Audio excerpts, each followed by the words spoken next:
sen. Kaş ki sen de benim kadar sevesen.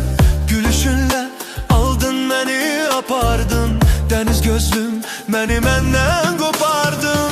Ağlımı aldın sen sen sen sen sen. Beni oda saldın sen sen sen sen sen. Beni oda attın vefasız vefasız. Yandırıp yaktın vefasız vefasız. Beni oda attın vefasız vefasız. Yandırıp yaktın vefasız vefasız.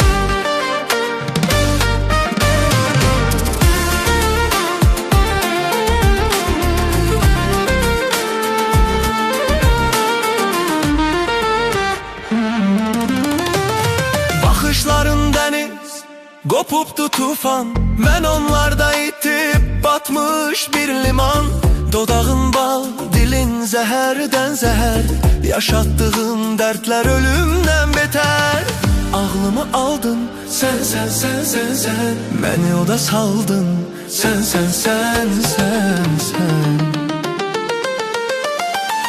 Beni oda attın vefasız vefasız. Yandırıp yaktın vefasız vefasız. Beni oda attın vefasız vefasız. Yandırıp yaktın vefasız vefasız.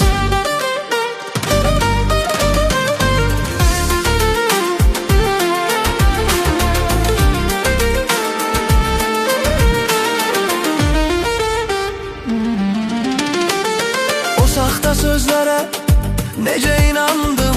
Eşkinin odunda alışıp yandım. Ben seni ömürlük hem demim sandım. Gecde olsa artık gafletten uyandım. Beni oda saldın sen sen sen.